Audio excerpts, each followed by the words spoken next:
moi, je fais partie de ces gens qui n'attendent pas qu'on me donne la parole, je la prends quand je veux. Ouais, c'est vrai que je suis un petit quota. Ouais. Et forcément, là, c'est une niche parce qu'une albinos malvoyante sur scène, il n'y en a pas d'autres. C'est un peu culotté. Hein. On est en cours d'informatique en terminale et j'ai mon pote qui me dit « Ah, c'est hyper drôle ce que tu viens de dire. Tu verras, un jour, tu deviendras humoriste. » C'est comme ça que je suis devenue méchante. Franchement, si j'avais été anglophone, mon spectacle, je l'aurais appelé Fake it till you make it. Qu'est-ce que vous faites? Un vélo, si vous voyez pas? Je sais pas s'il faut laisser le temps au temps, parce que des fois, il faut aussi agir. J'ai volé, mes skis sont plantés au sol, j'ai fini 20 mètres plus loin et tout. Le seul moteur de ta vie, c'est toi. Et j'ai tout donné. Et c'était trop bien. Bienvenue dans ce 4e épisode d'Européenne, le podcast qui vous parle de femmes d'Europe. Je suis Estelle et j'interroge à travers l'Europe des femmes inspirantes, courageuses et insolentes. Aujourd'hui, je vous emmène dans une discussion avec Lilia Benchaban. Bonne écoute. Bonjour Lilia. Et bonjour bienvenue Estelle. Au micro d'Européenne. Merci Lilia, pour l'invitation. Je t'en prie, merci à toi. Lilia Benchaban, tu es née le 7 novembre 1996 et je rétablis la vérité puisque c'est pas 1997 comme on peut le voir sur toutes les biographies en ligne. Il y a un quiproquo sur mon âge sur Google. Les gens m'ont rajeuni. Je ne me plains pas, ça ne me dérange pas. On va quand même dire que t'as 26 ans. On va quand même dire la vérité. Parfait. Donc tu es née le 7 novembre 96 à Lille, dans une famille d'origine algérienne. À la naissance, on te diagnostique un albinisme oculocutané, qui est une anomalie congénitale qui te rend malvoyante. Exactement. Par contre, je rétablis la vérité. Allons-y. Je suis née à Fréjus, pas à Lille. Alors ça, c'était inattendu, mais très bien. Voilà. Tu es une fille du Sud, finalement. Je suis une fille du Sud, exactement. Il n'empêche que dès cet instant, comme tu dis dans ton spectacle, ta mère fait un rejet et ton père une enquête. Ouais. Tu grandis dans le nord de la France, avec tes parents et tes 4 frères et sœurs. Tu décris souvent une enfance parfois difficile et moquée, mais pourtant, une fois au lycée, tu commences à prendre confiance en toi. Et c'est à travers tes blagues que tu fais, ton autodérision, que tu décides de taper sur Google « Comment devenir humoriste ». Exactement. T'es trop bien renseignée. Je me suis préparée, j'ai bossé hier. De suite, tu décides donc de faire des scènes ouvertes, sans en parler à personne, comme le Spotlight à Lille ou le Paname à Paris. Tout à fait. Puis là, vient c'est un sans faute. Mais t'inquiète pas. Je suis impressionnée. Enfin non, c'est pas un sans faute parce que t'as dit Lille au lieu de Fréjus. Oui, Fréjus. Alors là, c'est parti, les biographies vont se mettre en route là. En 2020, la vidéo qui te fera connaître, c'est celle du Tarmac Comedy, qui est une émission belge. Et à ce moment-là, on est en plein Covid, tu fais le buzz. Ouais. Tu continues donc tes scènes. Ton premier spectacle sort en 2022 avec l'intitulé Handicapée méchante. Oui. Dernièrement, tu as débuté une tournée dans toute la France et à l'international jusqu'en juin 2024. Oui. Puis, tu joues ton spectacle tous les mercredis au Théâtre du Marais à Paris. Exactement. Ton humour est efficace, acide et méchant, merci. Évidemment. On peut rire de tout, mais pas avec n'importe qui, quoique avec toi, on peut. Est-ce que tu as toujours aimé rire de tout ? J'ai toujours aimé rire de tout, mais non, pas toujours, parce qu'en fait... quand j'ai découvert l'autodérision, j'étais au lycée et j'avais déjà 16-17 ans, donc ça arrivait en terminale, donc j'étais enfin voilà, il faut de la maturité, etc. Donc j'ai pas toujours aimé rire de tout. La preuve, c'est que j'ai mis un moment à rire de ce qui m'arrivait. Est-ce que pour toi, justement, arriver à en rire, ça a été un peu une libération ? Ouais, ça a rendu le truc beaucoup plus léger. Et je me suis dit, si moi ça me fait du bien, je pense que les autres, à mon avis, ça doit aussi leur faire du bien de traiter le sujet de façon drôle, sans avoir besoin de rendre les trucs un peu pathos et hyper tristes. Parce qu'en fait, ça va. Donc, on n'est pas si mal. Non, mais justement, c'est vrai que du coup, de prime abord, on se dit, ok, c'est une femme qui est jeune, handicapée, ouais. racisée. Donc ouais. En fait, tu représentes plein de minorités différentes. Ouais, c'est vrai que je suis un petit quota. Ouais. T'es un petit quota. Mais est-ce que tu penses justement que l'humour, ça va permettre de donner la parole à tout le monde ? En fait, moi, je fais partie de ces gens qui n'attendent pas qu'on me donne la parole, je la prends quand je veux. Voilà. Donc, il y a des sujets sur lesquels j'ai envie de parler, il y a des sujets sur lesquels j'ai pas envie de parler. Donc la parole, vraiment, moi, j'encourage les gens à arrêter d'attendre qu'on nous la donne. Surtout qu'on est en 2023. Il y a plein de façons différentes de prendre la parole. Il y a des podcasts, il y a les réseaux sociaux, il y a vraiment plein de choses, en fait, qu'on peut faire. Et donc, c'est important de prendre la parole quand on a envie de le faire. Ouais, mais justement, dans ta fratrie de 5 enfants, est-ce que c'est un peu comme ça que tu t'es décidé, tu t'es dit, ok, moi je vais prendre la parole parce que on est nombreux. Tu sais, les fratries, c'est marrant parce qu'on est nombreux, donc on se parle, mais personne s'écoute. Du coup, c'est un peu délicat. Et là, mon job maintenant, c'est de parler pendant 1 heure et les gens m'écoutent. Donc c'est un peu différent. Je suis passée d'un extrême à un autre. Mais moi, j'avais pas forcément. En fait, au départ, quand j'ai commencé, le but c'était pas de prendre la parole sur le sujet, parce que franchement, clairement, je manquais de maturité pour le faire. Moi, quand je le fais complètement par hasard, où vraiment je teste mes premières blagues sur mes potes et je me dis ouais, en fait, ils sont en train de rire. Et un jour, on est en cours d'informatique au CDI, en terminale, et j'ai mon pote qui est assis à côté de moi et qui me dit c'est hyper drôle ce que tu viens de dire. Tu verras, un jour, tu deviendras humoriste. Excellent. Et quand il m'a dit ça, j'étais waouh. Bon, on le remercie. Genre tout doucement, tu vois, dans mon petit cœur secrètement, je disais peut-être qu'un jour je deviendrai humoriste et tout. Tu vois, c'est venu vraiment à l'âge adolescente, quoi. C'était pas un rêve d'enfant entre guillemets. Mais du coup, voilà, ça a commencé comme ça. Alors souvent justement, tu dis que enfant, tu voyais pas les barrières que ton albinisme pouvait provoquer. Ouais. Est-ce que justement, t'avais un rêve, un métier de rêve ou quelque chose qui te donnait plus envie que d'autres? Le métier de rêve que j'avais quand j'étais petite, je voulais devenir avocate. Donc tu vois, ça va, tu vois. Ouais, c'est pas comme chirurgien où c'est un peu plus galère. Mais sinon, avocate, en vrai, c'était jouable, ça se faisait. D'ailleurs, j'ai fait mes études de droit. Après, j'ai fait des études d'économie et tout. Mais j'ai jamais vraiment eu en fait, mon rêve, c'était de voyager. Ok. À chaque fois qu'on me demandait tu veux faire quoi et tout, je disais moi, je veux voyager, je veux voir plein de trucs. Et j'ai réussi à le faire. J'ai réussi à aller dans plein d'endroits dans le monde. Et c'était très cool. Et là, via la tournée, même si je voyage en France, c'est un voyage quand même, donc je suis contente. En fait, je voulais juste pas que mes journées se ressemblent. Ok. Et là, c'est le cas. Et elles se ressemblent pas? Pas du tout. Est-ce que ça te plaît justement d'être toujours un petit peu sollicité du coup, au centre de l'attention, j'imagine quand t'es dans une tournée, tout le monde est un peu autour de toi pour... Alors, le centre de l'attention, non. Parce que je suis hyper timide, donc j'aime pas. D'accord. Mais sinon, le mouvement, ouais, c'est cool. Parce que je fais jamais la même chose le même jour. Et du coup, des fois, je me lève, je suis en suspense, je me dis, aujourd'hui, on fait quoi déjà et tout, donc c'est trop bien. Et encore, c'est à mon petit niveau, quoi.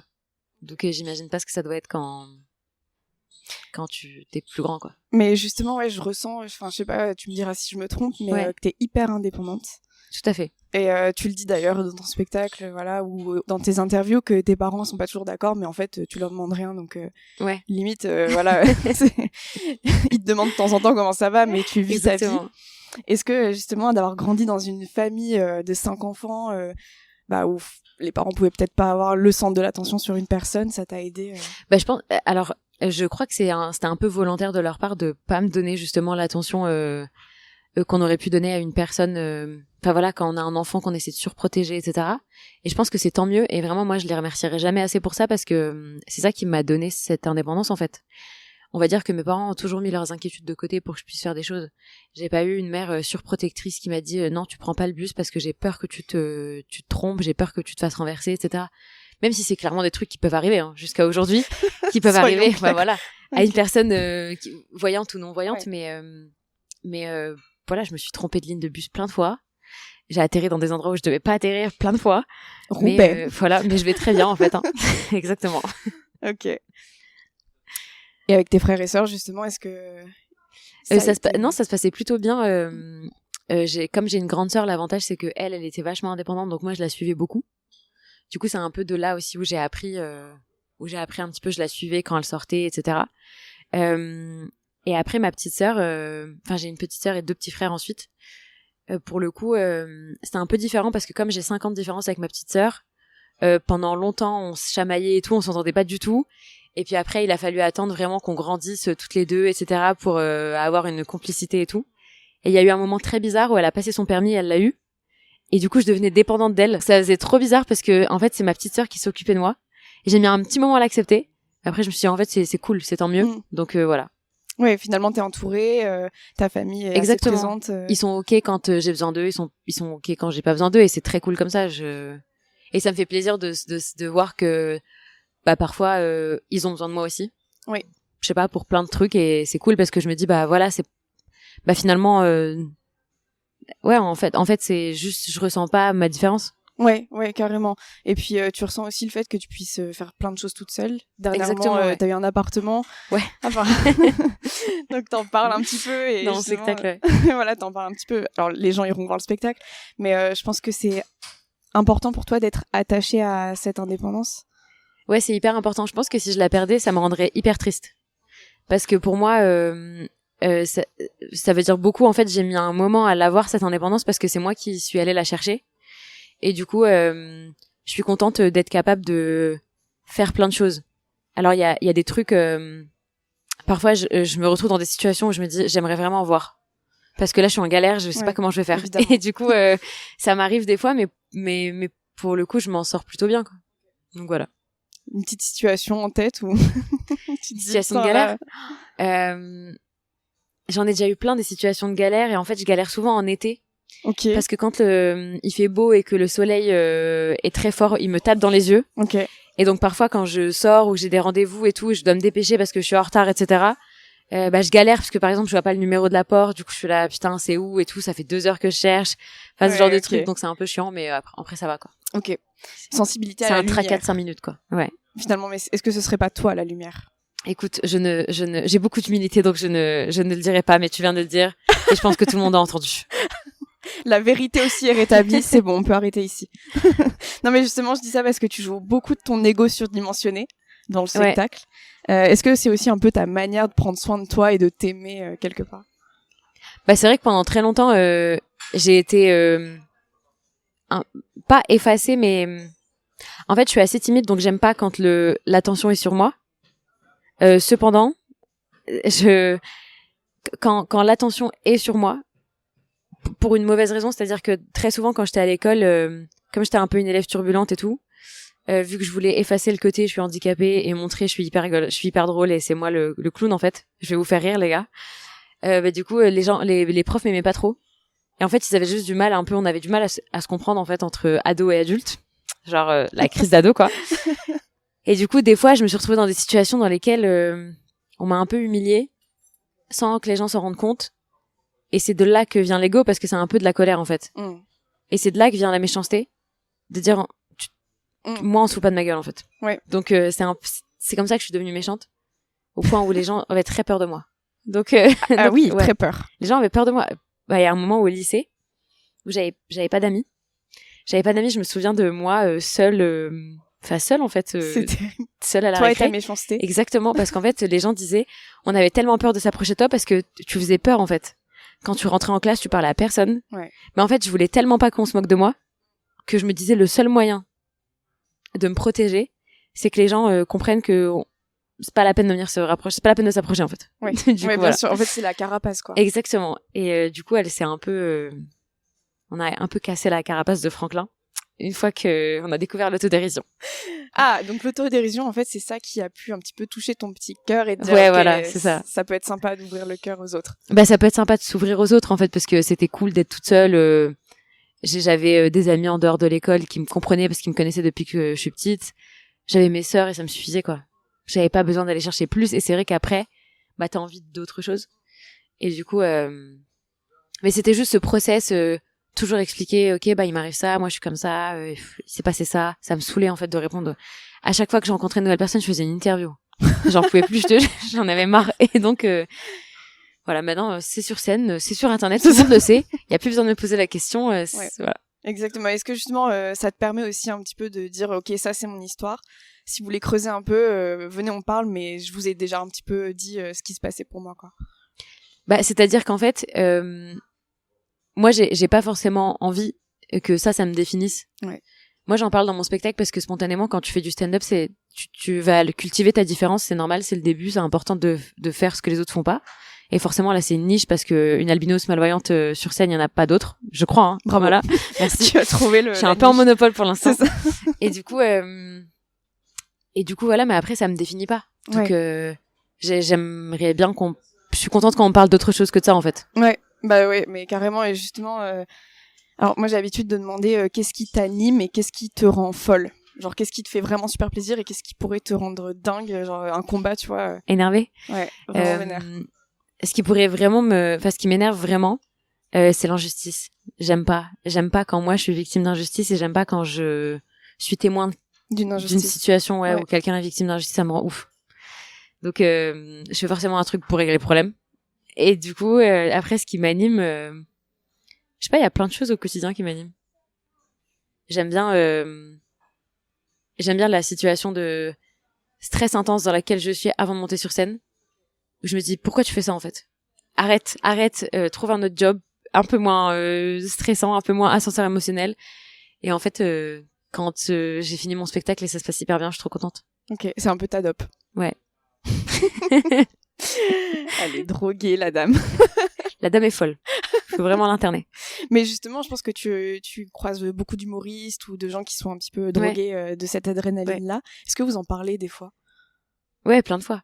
Ça nous arrive mais en fait, on est tous d'accord sur le même. En fait, c'est tellement, on se torture tellement. S'il y avait pas une contrepartie, personne n'y retournerait. Mais on y retourne tous parce qu'on est tous trop contents en fait d'être là. Donc c'est un côté. Et il y a un côté aussi. Pas combat, mais tu vois, ça arrive par exemple quand tu joues ton spectacle, sur 3 dates, il y en a une qui se passe hyper bien, une qui se passe pas bien, une qui se passe trop bien. Et ben, quand il y en a une qui s'est mal passée, moi, genre, le soir, quand je rentre chez moi, je me dis, vas-y, ça me fait chier parce que c'est mal passé. Après, je me dis, mais meuf, tu vas voir demain. Demain, je vais pas les lâcher jusqu'à ce que ça se passe bien, en fait. Et du coup, il y a le côté, cette envie d'avoir, cette envie que ça fonctionne, en fait. T'es pas du genre à lâcher, quoi.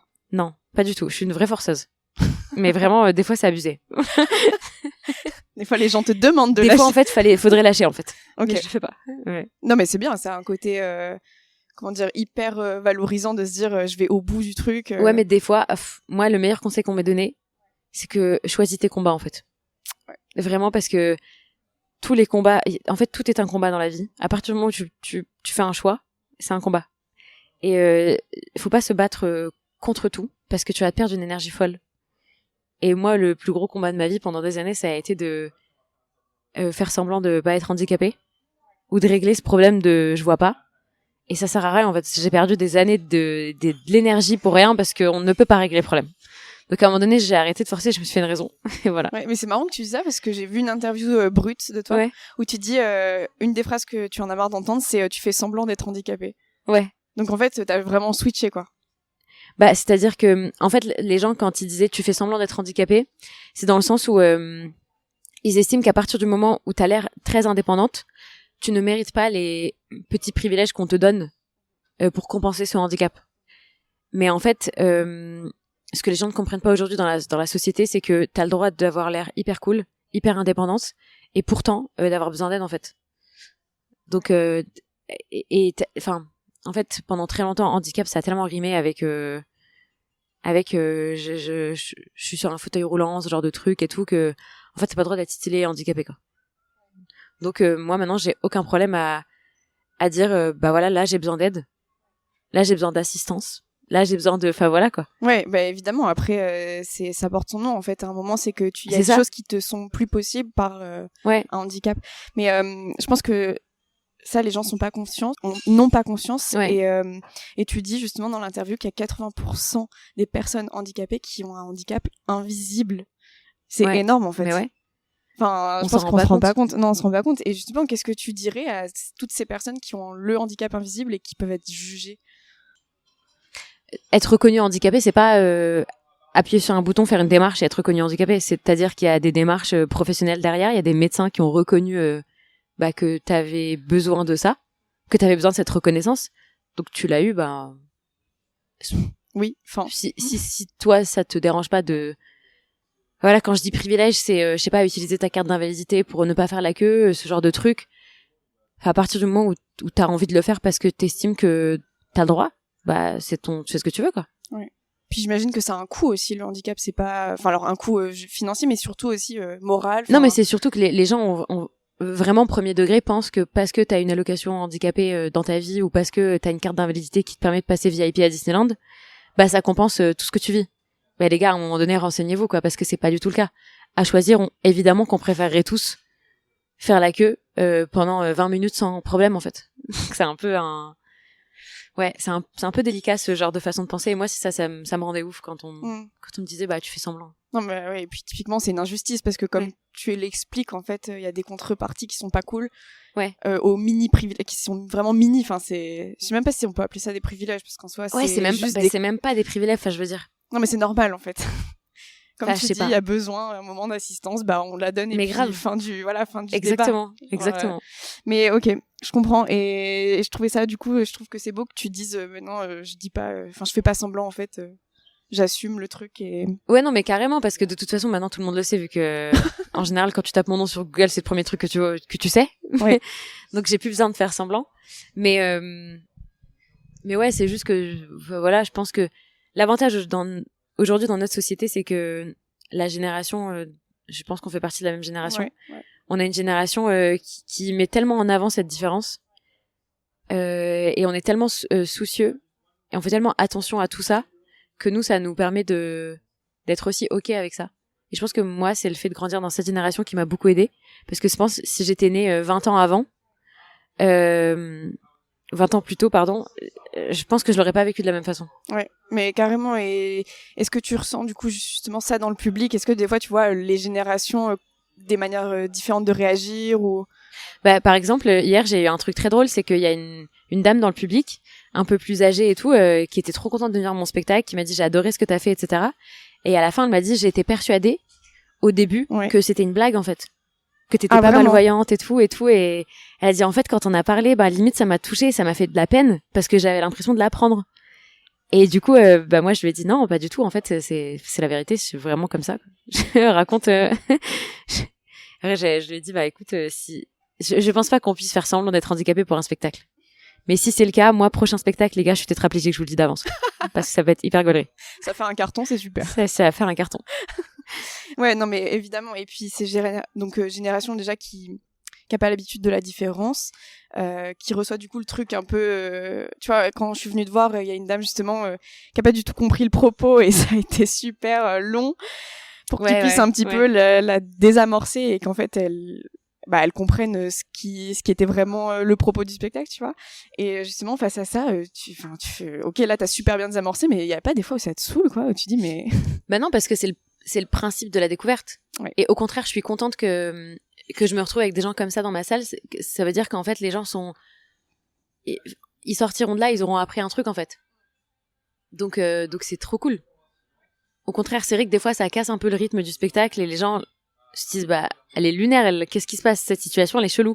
Et en fait, non, c'est bien de le prendre comme ça parce que, au moins, on en parle et les gens comprennent, en fait. Et ça veut dire qu'aujourd'hui, même avec Internet, même avec les réseaux sociaux, même avec toute l'information la sensibilisation qu'on fait sur le sujet et tout, les campagnes, etc., bah, il y a quand même des gens qui sont pas informés. Et je pense que c'est générationnel, comme tu le dis, on voit vraiment une fracture. Après, je voudrais revenir sur un truc que t'as dit, si on est handicapé, pour les gens, on n'est pas stylé. Ouais. Et justement, tu dis que des fois, tu entends la phrase « t'es trop belle pour être handicapée ». Ouais. Comment tu réagis dans ces cas-là? Bah, moi, ça me fait rire parce que les fois où ça m'est arrivé, les gens étaient vraiment premier degré. Ils m'ont dit « Ah ouais, mais en fait, t'es hyper belle pour une handicapée ». Et moi, je dis « Mais vous vous attendiez à quoi ?» Ouais. En fait, je veux dire, c'est pas obligé d'être... je sais pas, en fait. En fait, encore une fois, le handicap, il est invisible. Donc, des fois, tu peux effectivement avoir une déformation physique et tout. Mais ça veut pas dire que t'es moche, premièrement. Et aussi, déjà, la beauté, c'est tellement subjectif et ça veut tellement rien dire parce que c'est tellement chacun sa définition de la beauté. Et il y a aussi ce truc de dire... je suis stylée, je m'habille en fait, j'ai le droit de porter des Jordan alors que je suis handicapée, quoi. C'est le problème, quoi. Donc et des fois les gens sont un peu surpris de ça, ils se disent en fait, j'ai l'impression que encore dans la tête des gens, quand t'es handicapé, tu subis ta vie. Donc tous ces petits trucs extra et superficiels, bah t'es pas trop dessus parce que toi t'es concentré sur ton problème. Mais non, une fois que tu l'as réglé ton problème et que t'as validé le fait que de toute façon t'étais comme ça, bah non, au contraire, je trouve ça hyper stylé de voir. Moi, j'ai un pote qui s'appelle Quentin Ratieville, c'est un humoriste d'ailleurs, et j'aime trop parce que lui, il a un souci de santé et tout assez important. Et la fois où je l'ai croisé, je dis mais elles sont canon tes baskets, c'est des Jordan et tout. Il dit ouais, en plus sur mesure, hein, parce qu'il les a faites sur mesure et tout pour lui. Et tout. Et je trouvais ça trop stylé. Ouais, mais j'avoue, mais oui, d'en faire quelque chose de encore plus stylé. Mais d'ailleurs, sur ton affiche de spectacle, tu joues avec ça. T'es hyper stylé, genre t'as les lunettes juste baissées au-dessus des yeux, et je pense qu'il y a vraiment un message. C'est des lunettes de soleil, en plus c'est tellement pas des lunettes de vue. Mais c'est juste pour le style, et c'est ça qu'on aime, tu vois. Non mais ouais, je trouve que c'est important. Je trouve que c'est important d'être ok avec ça en fait. Et en même temps, tu vois, ça marche pour toutes les différences. quelle qu'elle soit. Et l'avènement des réseaux sociaux et tout, ça a vraiment permis à plein de gens de se remettre en question et à plein de gens surtout d'être à l'aise. Et ça qui est trop bien. Il y a une fille aussi que je suis sur les réseaux sociaux qui s'appelle Taille Basse. C'est une fille de petite taille, mais je la trouve trop stylée. Elle est hyper stylée et tout. J'aime trop comment elle s'habille. Et elle est hyper dans l'autodérision et tout. Donc quand elle fait plein de vannes sur le sujet et tout, quand elle monte ses outfits, etc. Et moi j'aime trop parce que je me dis en fait, elle se fait pas chier à attendre l'autorisation des gens pour porter ce qu'elle a envie de porter et pour être ok avec sa différence, tu vois. Non mais c'est carrément, et après on voit quand même un mouvement, alors je sais pas ce que t'en penses justement, des campagnes un peu de mode et tout qui essayent d'inclure les différences, etc. Alors quelque part je pense que ça fait du bien, mais est-ce que des fois c'est un peu ridicule, enfin je sais pas ce que t'en penses. Alors bah de toute façon, tu sais dans ce genre de situation t'as toujours deux cas. T'as toujours le cas des gens qui feront un truc parce qu'ils ont envie vraiment d'inclure tout le monde dans la société, et il y a des gens qui feront du social washing. Ils feront juste un truc parce que tout le monde le fait ou parce qu'il faut le faire, voilà. Mais après ça, tu peux pas... Non, c'est sûr. Mais l'impact est là, finalement. Est-ce que c'est pas ça qui compte? Oui, vraiment, pour moi, c'est le plus important. Et je trouve que notre génération, elle est hyper cool pour ça. Et autant que les problématiques environnementales et les problématiques sociales, etc., j'ai l'impression que ça nous touche et on essaie vraiment de faire un truc, en fait, pour régler les problèmes. Et c'est cool. Bah oui, j'imagine. Alors, tu fais pareil dans ton spectacle. Tu dis alors moi l'écologie, pas du tout. Non, en fait, c'est vraiment des vannes. C'est vraiment pour me rendre détestable. Mais c'est vrai que je dis, je suis pas du tout écolo et tout. Mais je fais des efforts quand même. Déjà, je pense que même sans le vouloir, déjà le fait de ne pas avoir le permis fait de moi quelqu'un d'écolo. Parce que les gars, je prends les transports en commun en fait. Donc, tous les jours de toute ta vie. Tous les jours de toute ma vie. Et c'est joie. Et c'est avec plaisir que je fais ça. Sauf quand il y a des punaises de lit dans les métros. Arrête. Parisiens. T'en as vu? Non, j'en ai pas, non, moi je les vois pas, mais il y a eu apparemment des rumeurs sur le sujet. Moi je prends plus le métro, je vous dis tout de suite. C'est mort. Jusqu'à nouvel ordre. Je prends le bus. Mais grave. Ou je marche. Trop intéressant. Et ouais, justement par rapport à ça, à la beauté, qui serait pas du tout possible avec le handicap. Ouais. Est-ce que t'as eu la conversation avec des gens de ton public, ou est-ce qu'il y en a déjà qui t'ont fait la remarque en fait quand t'étais sur scène, ou à quel moment en fait ça te déroute plus, quoi? À quel moment tu te dis ok. En fait, des fois j'ai l'impression que les gens me le disent pour me consoler. Des fois ils me disent mais t'inquiète, t'es trop belle. En gros, c'est pas grave ce qui t'arrive. En vrai, t'es belle, donc ça va, tu vois, tu t'en sors bien. Ouais, c'est chaud. Et c'est pour ça que moi je fais la blague dans le spectacle. C'est que je dis physiquement ça va, tu vois. Ouais. Et donc des fois ça arrive un peu. En fait, c'est parce que les gens savent pas quoi dire. Ce que je peux comprendre. Donc des fois ça arrive un peu dans cette situation-là. Mais des fois les gens ils font un compliment parce qu'ils aiment trop en fait. Ils sont là ouais t'es trop belle et tout. Moi je suis gênée mais je prends jamais les compliments des gens mais enfin voilà, des fois les gens le font spontanément et des fois ils le font un peu pour me consoler quoi. Okay. Ça arrive, ça dépend. Ok. Comme si en gros ta valeur dépendait un peu de ça, tu vois, t'es en mode non mais après, t'inquiète, t'as aussi une valeur physique. Malgré tous les progrès dont on vient de parler là dans les sociétés, etc. Il y a quand même ce truc de la culture de la beauté encore sur le physique, etc., etc. Enfin, je veux dire, ça c'est toujours pas, ça existe encore. Donc effectivement, les gens jugent un peu sur ça aussi. Ouais, ok. Un petit bébé, on s'excuse. Oui, voilà, c'est ça que je voulais dire. Justement, tu dis que maintenant t'es un peu inarrêtable et tout, et t'as choisi comme chanson de fin de spectacle Sia, Unstoppable. Exactement. Est-ce que ça a un lien avec ton état d'esprit? Ouais, carrément. Vraiment carrément. Alors après, personne n'est inarrêtable. Je vous le dis tout de suite. À un moment donné, on s'arrête tous. Donc, en fait, quand je dis unstoppable, c'est pas dans le sens où genre, oui, c'est dans le sens personne m'arrête, mais moi je choisis de m'arrêter des fois. Donc c'est un peu subjectif. Tu choisis de t'arrêter quand? Je choisis de m'arrêter quand je frôle la mort, par exemple en faisant du ski. Je me dis meuf, vraiment calme-toi parce que t'as vraiment failli mourir. J'ai fait une chute astronomique. C'est vrai. Ouais, la dernière fois que je suis allée au ski. Merde. Et c'était hyper dangereux et je me suis dit mais plus jamais je fais ça en fait. Parce que vraiment j'ai volé quoi. J'ai volé, mes skis se sont plantés au sol, j'ai fini 20 mètres plus loin et tout. Donc c'était terrible. Okay. Et ça va, je vais très bien, genre je m'en suis très bien sentie parce que j'avais un casque et tout, mais c'est là où je me dis ouais calme-toi. Donc ouais, je m'arrête quand j'ai envie de m'arrêter, quoi. Ok. Est-ce que dans la vie, justement, tu ressens des fois le besoin de retrouver un peu ta solitude, tu vois, justement dans ce tourbillon de tournée de... Ouais, elle est très importante, ma solitude. Ouais. Et je l'aime beaucoup. Je suis très attachée et donc très souvent je me retrouve un peu seule. Par exemple, je crois qu'il y a 2 jours, je suis à Genève depuis jeudi. Et je crois que vendredi on est sortis un peu ensemble, etc. avec mes potes et tout. Moi le soir je dis les gars bye, moi je rentre, je vais dormir, je vais me poser, je vais rester toute seule et tout. Moi j'aime bien mes moments de solitude, j'aime trop être entourée de plein de gens, mais mes moments de solitude sont très importants pour plein de raisons différentes. J'ai besoin de marcher seule, j'ai besoin de prendre des cafés toute seule, de me retrouver et tout. Et il y a aussi ce côté où j'attends pas les gens pour faire un truc, donc je suis ravie quand les gens m'accompagnent pour faire quelque chose, mais sinon je suis ok pour le faire seule. Ouais. Voilà. Ça, tu l'as appris avec le temps. C'est une belle phrase d'aigri. Il y en a qui diront ma solitude me suffit à moi-même, mais non, pas trop. Je l'ai appris avec le temps. En fait, j'ai appris à le faire avec le temps et j'ai appris à aimer ça avec le temps. Donc là où il y a encore des gens qui ont du mal à aller manger au resto seul et tout, moi ça me fait du bien. J'aime trop. J'aime vraiment bien. Donc voilà.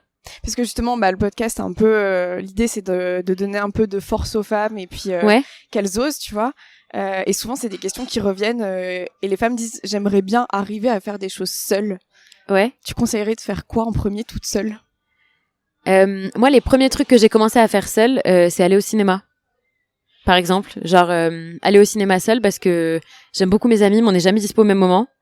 Et du coup, des fois, on a raté plein de films qui étaient à l'affiche et qui ne le sont plus parce que on n'a pas eu le temps de se mettre d'accord pour aller le voir. Donc moi, j'ai commencé à y aller seule. Et le cinéma, c'est un bon début parce que en fait, tu vas juste dans la salle, tu t'assois et en fait, t'es dans le noir, donc personne sait que t'es seule. Et alors après, il faut savoir un truc, c'est que les gens, ça ne les choque pas du tout que tu sois seule. Et tu peux t'asseoir à une terrasse de café, manger, prendre ton café, vivre ta meilleure vie. Personne va te calculer. Hein. Donc c'est vraiment, moi, c'est un truc, je me suis rendu compte de ça. Et c'est ça qui m'a d'ailleurs motivée à faire plus. Et ça fait du bien. On se ressource et tout. Tu sais, des fois, tu te retrouves dans un endroit qui est hyper beau et t'as pas envie d'avoir de conversation. Mais comme t'es avec des gens, t'es obligé d'avoir une conversation. Sauf si des fois, t'es avec des gens avec qui le silence ne te gêne pas. Ça, c'est un autre sujet encore. Moi, j'ai des potes, level, ouais, moi j'ai des potes comme ça avec qui des fois on se retrouve et on s'assoit dans un parc, on s'allonge et on se parle pas. Ou alors on va parler 10 minutes et après on va arrêter de parler pendant 10 minutes et le silence n'est pas pesant. Et ça c'est génial. C'est le meilleur. Ouais, mais sinon après seul ouais, je pense que le premier compromis c'est d'abord aller au cinéma ou alors prendre un café et marcher, s'asseoir dans un parc, ouais, il y a plein de trucs comme ça. Puis après, ça va débloquer plein de trucs. Et les gens, carrément, vont finir par voyager seuls. Et c'est Tu l'as déjà fait? Ouais, moi, j'ai déjà voyagé seule.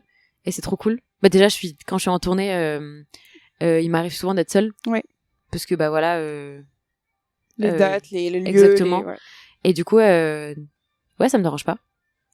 Tu kiffes. Ouais, exactement. Ok. Alors, on conseille à toutes les personnes qui écoutent, allez prendre un café, allez au ciné. Exactement. Retrouvez-vous avec vous-même, en fait. Mais ouais, c'est ça. Et puis des fois même je conseille carrément quand vous faites ça, quand vous allez dans un parc ou quand vous allez prendre un café ou marcher, ne mettez pas vos écouteurs.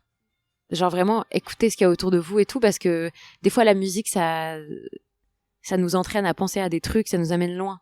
Et finalement t'es même plus avec toi-même. Donc c'est aussi bien de rien faire, de rien entendre, enfin de rien écouter, juste ce qu'il y a autour de vous. C'est un peu une thérapie hein. En soi de faire des choses seules. Ouais, c'est un peu une façon de méditer hein. Chacun sa façon de faire. Moi, je trouve ça très cool. Mais après, je comprends qu'il y en a qui est un peu ouais, ils sont pas je comprends qu'il y en a qui soient réticents à ça en fait. C'est une habitude à prendre en fait. Toi, avant tes spectacles, t'as des petits rituels comme ça justement être seule ou non, ça va. Okay. Moi, je suis très stressée, j'ai un stress très communicatif. Moi, c'est-à-dire que avant le spectacle, j'ai un pic de stress qui monte, okay. Il ne redescend plus, quoi. Donc, 30 minutes avant le spectacle, je deviens insupportable. Donc, c'est soit les gens sont à côté de moi et ils me calculent plus, ce qui arrive, soit ils me disent vas-y, je m'en vais parce que tu me stresses et tout, donc les gens partent et me laissent seule. Mais sinon, j'ai pas de rituel particulier, j'aime bien juste être debout et marcher comme ça. Je marche, Ah ouais, vraiment la pile, quoi. Ouais, j'attends juste que ce moment monte. J'en ai marre en fait d'attendre, donc du coup, j'attends juste que ça passe et puis on va sur scène et quand je suis sur scène, ça va mieux. Putain, j'imagine même pas. Est-ce que tu te souviens de ta première scène, justement? Ouais, je me rappelle. Je me rappelle plus de ce que j'ai dit, mais je me rappelle de la sensation. J'avais l'impression que mon cœur allait sortir de ma poitrine. Et je me souviens parce que, en fait, à un moment donné, j'ai dû prendre le micro, de le tenir des deux mains pour que mes mains arrêtent de trembler. Et ça m'arrive encore des fois quand je suis hyper stressée et tout. Et je me souviens de cette scène parce que ça a duré 5 minutes. Et pendant 5 minutes, je tremblais. Alors que là, maintenant, la première 30 secondes, je vais un peu stresser. Puis après, ça va aller, quoi. Mais ouais, je me rappelle. C'était où? C'était au Paname. Pas petite salle? Enfin, en tout cas, du public, j'imagine. Toute petite salle, il y avait genre 10 personnes peut-être devant. Ah! Ouais, il y avait 10 personnes et je me souviens avoir fait une impro avec quelqu'un. Et il y a un mec qui m'a dit ouais, moi je suis journaliste. Je dis, putain, première scène, gros bide, et un journaliste dans la salle. Ah, une carrière vraiment qui va décoller. Donc c'était très drôle. Et c'était en quelle année ça? 2017. Ouais, ok. Un truc comme ça. Il me semble que t'as fait une pause justement à un moment parce que t'es partie à l'étranger. Ouais, j'étais fille au père. Et du coup j'ai arrêté pendant 1 an. Et en fait au début moi je faisais ça vraiment comme un hobby. À aucun moment ça m'a traversé l'esprit de me dire t'inquiète ça va marcher. Et du coup je faisais ça un peu comme un hobby, donc j'avais une scène tous les 6 mois et ça m'allait très bien. Et après je suis partie à l'étranger. C'est quand je suis partie à l'étranger je me suis dit ça me manque, j'aimerais trop retourner sur scène et tout. Et c'est là où je me suis dit en fait si ça te manque c'est que t'aimes bien. Et donc j'ai essayé d'y retourner plus régulièrement et d'écrire de plus en plus de blagues et voilà. Tu dis qu'au début tu n'en parlais pas. Ouais. T'étais très discrète sur le sujet. Et encore aujourd'hui, apparemment, tes parents n'ont pas le droit de venir te voir jouer. Apparemment. Surtout ta mère. Alors, je sais pas où ça en est, cette histoire. En fait, je veux que ma mère vienne voir mon spectacle à l'Olympia. J'ai envie que ma mère vienne voir mon spectacle dans une salle de ouf. Ok. Et là, comme mon spectacle n'est pas encore écrit en totalité, ça me saoule qu'elle vienne me voir maintenant. Mon père, il a un peu... à un moment donné, il a arrêté de m'écouter, il est venu. Il est venu au mois de juin, je crois, avec mes petits frères et tout. Et ça m'a énervée parce que la salle, elle était pas folle ce jour-là. Et moi, j'étais pas au top et tout, et ça m'a saoulée. Et lui me disait, c'était bien et tout. Je dis, ouais, mais non, c'est pas ça que je voulais que tu vois, quoi. Après, évidemment, t'as envie que ce soit parfait, mais c'est jamais parfait. Donc, Ok, mais donc l'Olympia et rien d'autre. Ouais. Non, une salle de ouf. Je sais pas quoi, mais une salle trop bien. Un jour où je me dirais, vas-y, ça va être fou, je vais lui dire de venir. T'as la pression? Mais ouais, c'est important. C'est genre, ma famille, c'est hyper important ce qu'ils pensent de ce que je fais. Je ferai jamais un truc. En fait, quand je fais un truc, déjà la première chose qui me traverse l'esprit, c'est qu'est-ce que va penser ma mère. Voilà, elle me demandait pas pourquoi, elle est très très toxique et beaucoup dans mon esprit. Du coup voilà. Donc c'est le premier truc auquel je pense et après je me dis si ma famille elle est pas fière, je le fais pas. Voilà. Donc tu le fais un peu aussi pour eux. Ouais, je le fais pour eux aussi parce que on est liés quoi. Donc ce que je fais, ça aura un impact sur eux, positif ou négatif. Donc je fais attention à ce que je fais. Alors, il paraît qu'elle est très dure avec toi. Elle est très dure avec tout le monde. Elle est très dure avec tout le monde. Et justement, est-ce que tu arrives un peu à l'attendrir avec tes blagues, avec ce que tu fais, avec... Ouais. Et c'est marrant d'ailleurs parce que comme elle est hyper dure et tout, on n'a pas ce côté... après, c'est un côté très pudique, algérien, etc. On n'est pas dans le sentimental, quand on s'appelle, c'est vraiment pour des trucs précis. Et des fois, elle a juste envie de prendre de mes nouvelles, mais elle sait juste pas comment demander. Ou dire, ça fait longtemps que je t'ai pas vu, tu me manques. Elle me dira jamais ça, donc elle va me dire autre chose. Et il y a 2 jours, je crois, elle m'a envoyé un texto, elle me dit, alors le spectacle? Je dis, c'était pas fou et tout. Et elle me répond, c'est toi qui étais pas ouf, en fait. Et je lui dis, mais t'es le pire manager. Je dis, mais, tu es viré. T'es le viré. Je lui dis, mais c'est terrible. Donc voilà, donc en fait, elle me taquine comme ça, c'est clairement son humour. Et je crois que ce côté taquin vient d'elle. Ouais, le côté un petit peu justement humour caustique. Autant le côté j'ai découvert l'humour, etc. c'est de mon père parce que c'est lui qui a acheté les DVD et c'est lui qui regardait vraiment toujours ses sketchs et tout à la télé, etc. Mais autant ce côté piquant, c'est ma mère, mais 100%. Ok. Ouais. Donc finalement t'as un peu des deux. Ouais. À la maison, du coup, vous regardiez DVD d'humour. En fait, mon père aimait beaucoup regarder ça. Ouais. Et du coup, il les a achetés, il les regardait et des fois on s'asseyait, on regardait avec lui. Donc c'est vraiment plus le délire de ma mère un peu moins, mon père beaucoup plus. Et jusqu'à aujourd'hui, il aime trop regarder ça. Donc voilà, ma plus grande fierté, c'est quand il a allumé Comédie Plus et qu'il m'a vu sur l'émission du Diabel Comedy Club. J'étais trop contente. Voilà. Génial. Et il était au courant, enfin tu lui avais dit... il le savait. Il attendait l'émission et tout. Il attendait. Oh purée. Et donc il t'a appelé directement après pour dire c'est super. Non, il m'a pas appelé pour me dire c'est super. Trop parce qu'on dit pas c'est super, mais il l'a envoyé à tout le monde. Ah donc. Et quand il l'a envoyé à tout le monde, ça veut dire que c'était super. Ok, trop bien. Après, moi, j'avais une autre petite question. Est-ce que tu peux dire aussi, parfois dans les interviews, que ton adage, c'est « fake it till you make it ». Donc, pour ceux qui parlent pas anglais, c'est « mentez jusqu'à ce que vous le faisiez ». Est-ce que des fois, tu te convaincs toi-même Vous faites semblant jusqu'à ce que ça... Vous faites semblant, ouais. Un truc comme ça, ouais, je pense. Jusqu'à ce que vous soyez un peu au pied du mur et qu'il faille le faire. Franchement, si j'avais été anglophone, mon spectacle, je l'aurais appelé « fake it till you make it ».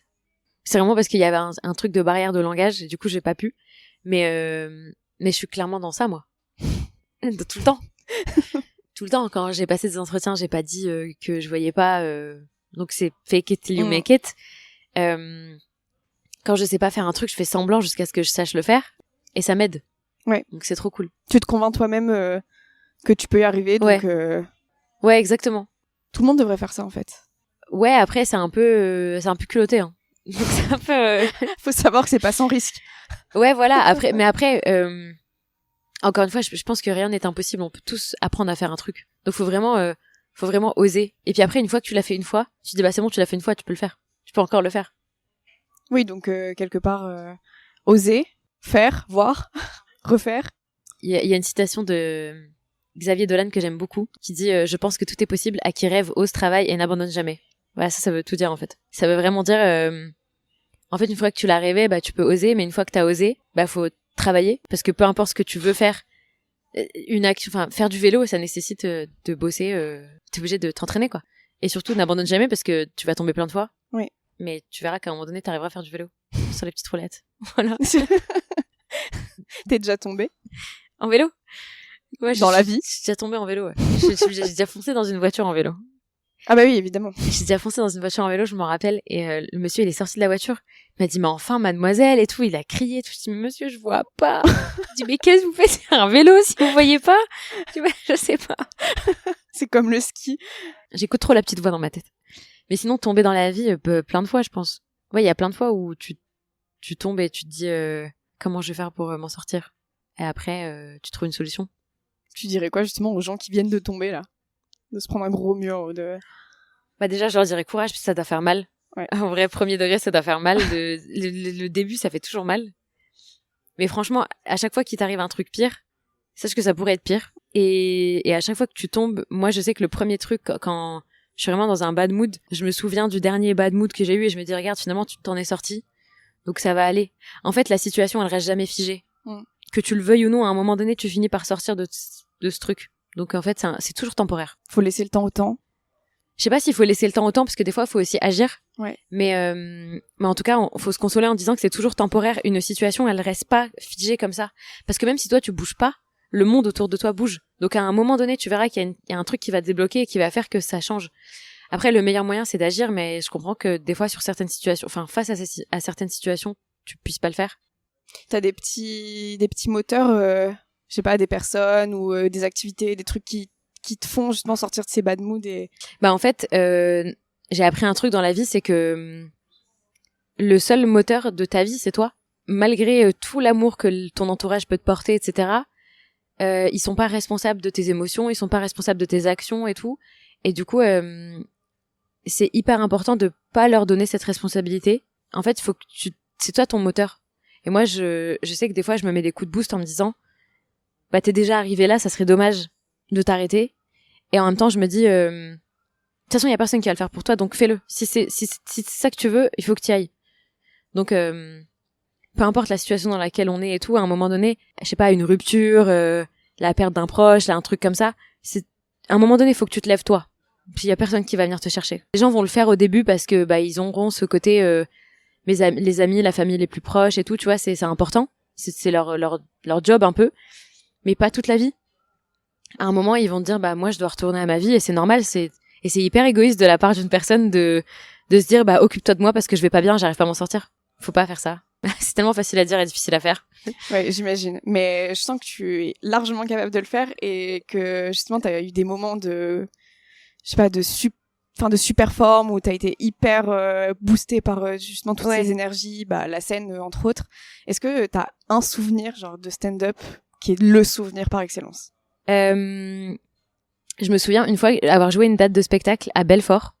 C'est à Belfort, justement une ville, on se dit ça paye pas de mine et tout. Ouais. Et moi je m'étais dit putain ça va être très dur. En plus c'était vraiment une salle de genre 600 places.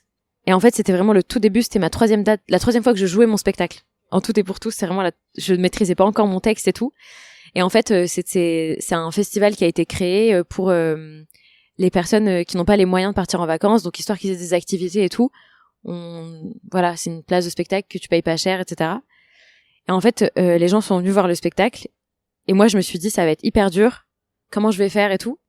Et ce qui m'a un peu boosté, c'est de me dire, vas-y, pense au fait que c'est des gens qui ont pas les moyens et qu'ils ont quand même pris une place de spectacle pour venir te voir. Parce que t'es leur activité de la semaine, en fait. T'es peut-être leur activité de l'été. Donc vas-y, en fait, faut essayer de les faire kiffer. Et genre, j'ai tout donné. Et c'était trop bien. Et c'est vraiment mon meilleur souvenir à ce jour, tu vois. Et pourtant, j'ai fait des plus grandes salles avec plus de monde et tout. Mais là, c'était mon spectacle. Les gens étaient venus pour moi. On était genre dans ma bulle, dans notre bulle à nous tous, quoi. Et c'était trop bien. On était juste en synergie parfaite, tous ensemble. Il y avait du monde et tout, et c'était trop bien. Et ça, c'est mon meilleur souvenir par excellence parce que je me dis en fait finalement, quand tu donnes, les gens te rendent. Donc voilà. C'est une très belle façon de... C'est très facile à dire, encore une fois, on est sur des phrases vraiment bateau. Mais voilà. Non, mais c'est une belle façon justement de résumer un petit peu ton parcours parce que je pense que t'as beaucoup donné et qu'aujourd'hui on te rend. Ouais, non, mais c'est trop cool. Mais de toute façon, c'est comme ça, c'est-à-dire que si tu fais pas l'effort à un moment donné, les gens vont pas le faire pour toi. Donc même quand tu te retrouves dans une salle un peu moins facile, faut essayer vraiment d'aller chercher les gens. Parce que sinon, tu passes pas une bonne soirée et on s'ennuie, tu vois. Ouais. Et toi, au final, le bilan sera morose, les gens seront moroses et c'est nul. Mais c'est pas le but. Donc, c'est vraiment pas le but. On donne et on rend. Carrément. Ok, super. Mais justement, pour terminer un peu l'interview, j'ai l'habitude de faire le portrait européen. Ouais. Alors, je t'avais un petit peu annoncé en amont ce que j'allais demander. J'ai déjà oublié. T'as déjà oublié, mais c'est parfait. Comme ça, au moins, ça sera encore plus spontané. Donc, si tu étais une capitale européenne, laquelle tu serais? Alors, ça compte plus parce qu'elle est plus dans l'Europe. Et je vais le dire quand même, ça aurait été Londres. Ok. Ouais. T'es déjà allée à Londres? Ouais, je suis déjà allée à Londres et j'aime trop cette ville. J'aime trop l'énergie. Okay. Et j'aime trop le mood des gens. J'aime trop l'accent british. J'aime trop plein de trucs et ouais, donc ça aurait été Londres. Très famille royale. Pas famille royale. Très ville qui bouge tout le temps. Mais en même temps, gens très dans routine, très maniéré, très, tu vois. Et j'aime beaucoup. Ok. Si tu as été une boisson? Le café. Italien, serré? Alors, pas italien serré, plutôt latte cappuccino. Mais italien, ouais, complètement. Ok. Si tu étais une spécialité culinaire? En fait, encore italien, je pense que je serais des pâtes. Des pâtes à la sauce tomate, j'aime trop. Simple, efficace. J'aime trop les pâtes à la sauce tomate. Donc ouais, je pense que je serais ça. Un truc facile, quoi, classique. Ouais, parfait. Si tu étais un lieu touristique? Si j'étais un lieu touristique, je réfléchis. Tu peux. En fait, je pense que si j'étais un lieu touristique, je serais un parc. J'y suis jamais allée, donc je pense que je serais un truc genre Central Park parce que j'aime trop les grands espaces et j'aime trop être à l'extérieur, etc. Et mes meilleurs moments, genre vraiment, je passe un trop bon moment, c'est quand je me balade quelque part, notamment dans un parc qui fait extrêmement froid, mais que le soleil est bleu. J'adore. Enfin voilà, c'est vraiment, j'aime trop ce moment-là. Okay. Et en général, ça arrive le 1er janvier, le lendemain du Nouvel An, où tout le monde dort parce que tout le monde est en mode, oui, on a fait la soirée de l'année. Moi, en général, ces matins-là, j'aime trop me réveiller et aller marcher. Et comme tout est calme, tout est vide, tout est fermé, en général, il fait beau. C'est rare, mais des fois, ça arrive qu'il fasse beau. Et c'est trop beau, c'est trop bien. C'est calme. Donc je pense que je serais un parc dans lequel je peux me balader.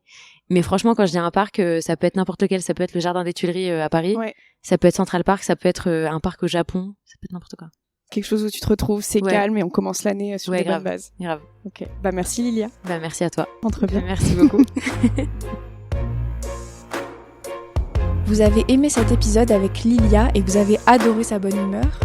Vous seriez heureux de la retrouver en spectacle. Alors n'hésitez pas à consulter son profil Instagram où toutes les dates de sa tournée sont présentes. Si vous avez également aimé l'épisode et que vous souhaiteriez découvrir d'autres femmes d'Europe, je vous invite à vous abonner. Je vous remercie d'avoir écouté jusqu'à maintenant et je vous dis à très vite.